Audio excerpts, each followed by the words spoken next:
Exodus chapter 40 verse 1. And the Lord spake unto Moses, saying. Verse 2.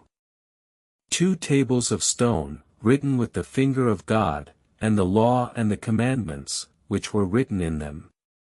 Verse 3.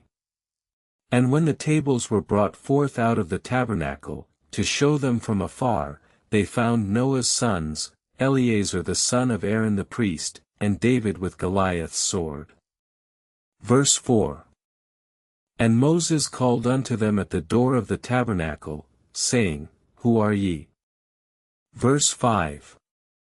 And one said, We are certain men, whom it seemeth God hath sent out to fight against the children of Ammon, and we are to return with them as many men as they have received. Historical context. The tabernacle was a portable tent where sacrifices were offered and worship took place, following the design described in Exodus 25-31 and 35-40.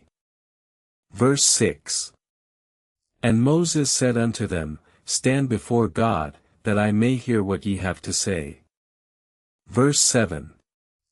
And when he heard that they spoke concerning the children of Ammon, he said, The Lord be with you, O ye sons of Reuben and Gad. Verse 8. And he said, Ye are come without cause, why do ye turn against me? Verse 9.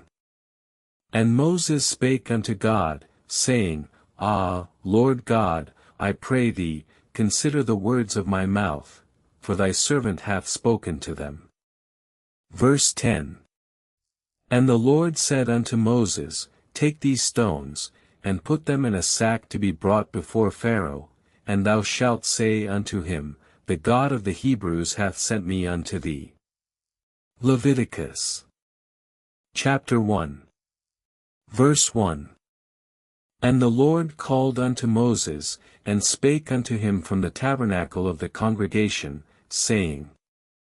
Verse 2. Speak unto the children of Israel, and say unto them, If any man of you bring an offering unto the Lord, ye shall bring your offering of the cattle, even of the flock, or of the herd, and ye shall say, Which is for a sin offering, or for a trespass offering. Verse 3. Ye shall bring your burnt offerings, with leaven in them, 3 days shall they be unleavened, neither shall there be seen leaven in all your habitations throughout your settlements. Verse 4.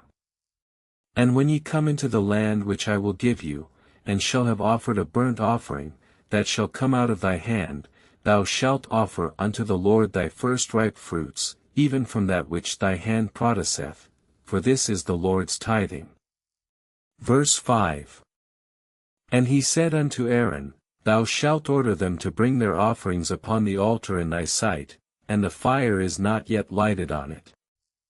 And Aaron said, This day will I burn upon it the evening sacrifice and also the morning burnt offering of it, as it hath been in time past. Historical context. The instructions given here are part of the priestly code described in Leviticus, which was intended to provide guidance on worship practices for the Israelites living in or near the tabernacle at Mount Zion. Verse 6.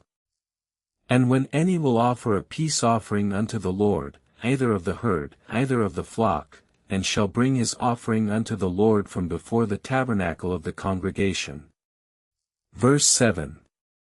Then he shall put his hand upon the head of the burnt offering, and it shall be accepted for him to make atonement for him. Verse 8. And he shall kill the bullock before the Lord, and Aaron's sons, the priests, shall offer it up in smoke on the altar that is by the door of the tabernacle of the congregation. Verse 9. And he shall flay the burnt offering, and cut off his head beside the corners thereof, but he shall not divide it asunder with his knives. Historical context. The sacrificial procedure for peace offerings included killing the animal, draining its blood into a bowl, then offering the carcass on the altar. The fat would be burned in smoke before the Lord. Verse 10. And he shall wash the inwards and the legs with water, and the priest shall burn all on the altar, to make an atonement for him, and for his sin, which he hath sinned, and it is a most holy sacrifice unto the Lord. Verse 11.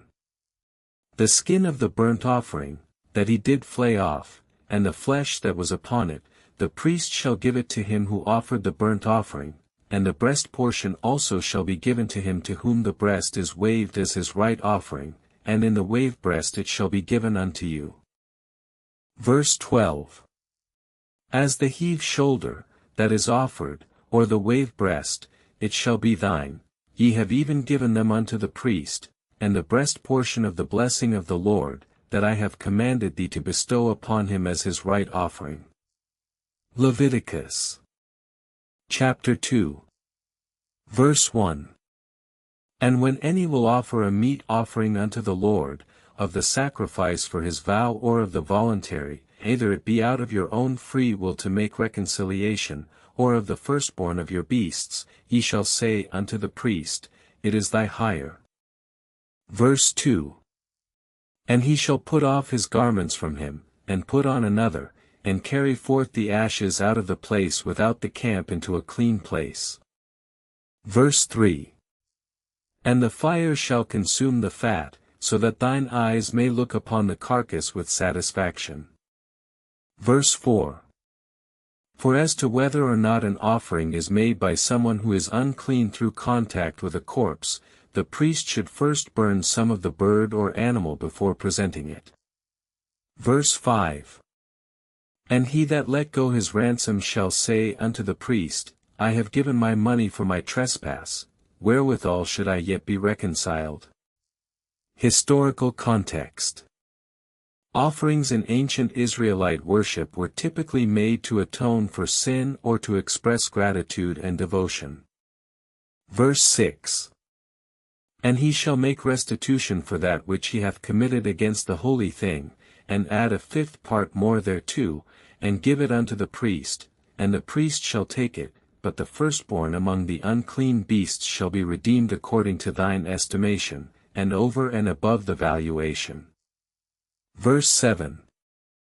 Or if it be any wicked thing to do it in one of these ways, even all that he is able to give unto the priest, shall be a guilt offering before the Lord.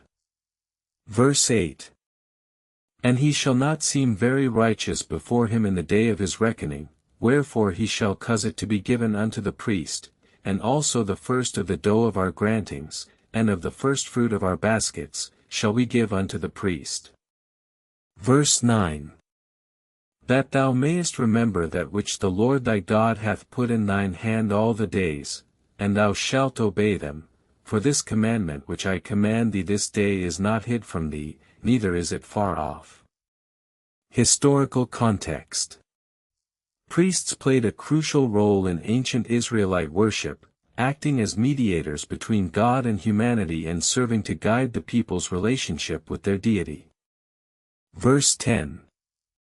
It shall be eaten that same day by the priest in hallowed places, whether it be boiled or sodden with water, it shall be eaten in his sight of the congregation, and let none carry forth thereof any remnant out of the holy place. Leviticus chapter 3 verse 1. And if his oblation be a meat offering vowed unto the Lord, either of the fat thereof, either of the gift of his peace offerings, or of a thing dedicated for a vow. Verse 2. Then shall he bring it to the sons of Aaron the priest, to the door of the tabernacle of the congregation, in water of atonement, and a tenth deal of flour for an oblation for all the people of Israel. Verse 3. And the second part of it that remains on the morrow shall Aaron wave before the Lord, and the remainder thereof shall be a most holy thing for the priests. Verse 4.